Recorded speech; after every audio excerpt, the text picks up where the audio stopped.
بسم الله الرحمن الرحيم. السلام عليكم ورحمة الله وبركاته. يثار في الأوساط الفكرية التونسية جدل عميق حول طبيعة المجتمع التونسي. هل هو مجتمع محافظ بالمعنى الثقافي والاجتماعي الأصيل، أم أن هذه الصفة مجرد إسقاط إيديولوجي، ادعاء إيديولوجي يراد به طمس التنوع واختزال الهوية في إطار ضيق؟ في خضم هذا السجال يبرز طرح يحاول إلغاء التصنيفات التقليدية القائمة على ثنائية محافظ غير محافظ، بحجة أن المفاصلة الحقيقية هي بين مسلم وغير مسلم، إسلامي وغير إسلامي. لكن هذا الطرح رغم وجاهته الجزئية يغفل حقيقة جوهرية، وهي أن المحافظة ليست مجرد تصنيف سياسي أو انتماء عابر، بل هي حالة ثقافية متجذرة في النسيج الاجتماعي، حالة ثقافية متجذرة في النسق الثقافي التونسي، ما يعني أنها تشكلت عبر قرون من التاريخ وتشكل بالتالي جزءا من الهوية الحضارية للتونسيين. وهنا نستحضر مفهوم عالم الاجتماع بيير بورديو عن الهابيتوس أو اللابيتوس، أي ذلك النسق الخفي من العادات والتصورات التي تشكل وعي الأفراد وتورث بين الأجيال دون وعي مباشر، لكن بشيء من الاستقرار والكمون الذهني المستدام.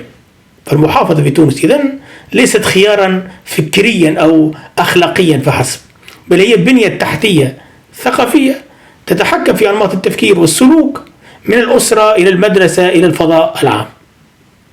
يظن البعض أن تونس تحولت إلى مجتمع متحرر بالمعنى الغربي، وذلك لمجرد أن فئة صغيرة من النخب المتمدنة أو بالأحرى النخب المتغربة تسيطر على الإعلام والثقافة والفن.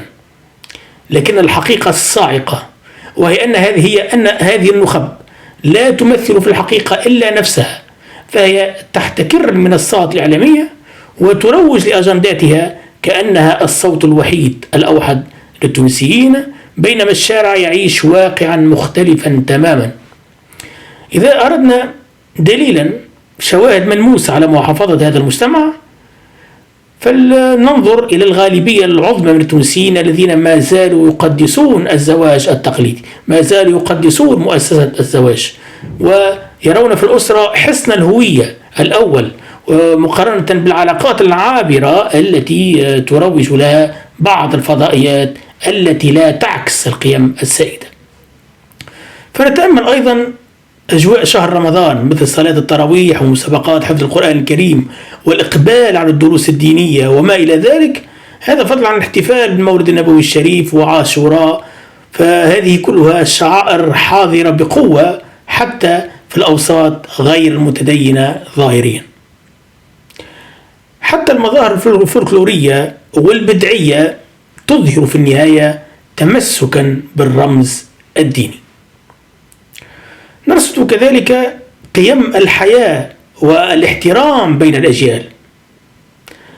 ما زال هناك احترام للهرميات الأخلاقية التقليدية، فهناك هذا الاحترام ما زال متجذرا رغم محاولات كسر هذه الهرمية عبر خطاب التحرر الزائف. غير ما تقدم يقدح سؤال الملح: إذا كان المجتمع محافظا إلى هذه الدرجة، أو إذا كان المجتمع محافظا، فلما لا نرى رفضا شعبيا صارخا واضحا للإسفاف الإعلامي أو الدرامي؟ الإجابة تكمن في 3 نقاط مفصلية. أولا، نقطة الإنهاك المعيشي. المواطن التونسي منهك، متعب، مرهق في معركة البقاء اليومي، ويواجه مشاكل الغلاء والبطالة والجريمة، وبالتالي لم يبقى لديه جهد أو طاقة لخوض معارك هوية. ثانيا، احتكار الإعلام، إذ أن الخطاب التحرري مسيطر على المنصات الكبرى فلا يسمع صوت العامة.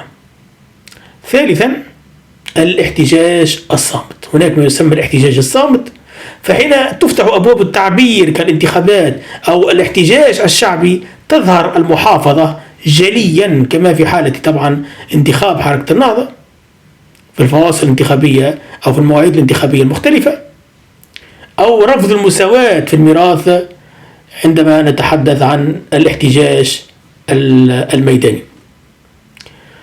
أنتوني جيدنز يقول المحافظة رد فعل طبيعي لمجتمعات تواجه العولمة والذوبان. تونس ليست استثناء، فرغم الضغوط تظل القيم الأصيلة هي السائدة في العمق، وما نراه من انحلال في الشارع هو تصرفات فئوية، شباب منفلت، نخب متغربة، ولا يمكن اعتباره تحولا جماعيا عميقا. الصورة الحقيقية تظهر في المواقف الجمعية لا في المشهد الإعلامي المزيف والمزيف بفتح الياء وكسرها.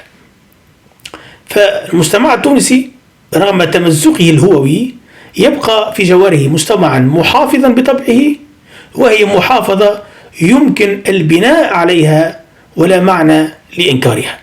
شكرا جزيلا لكم، دمتم في حفظ الله.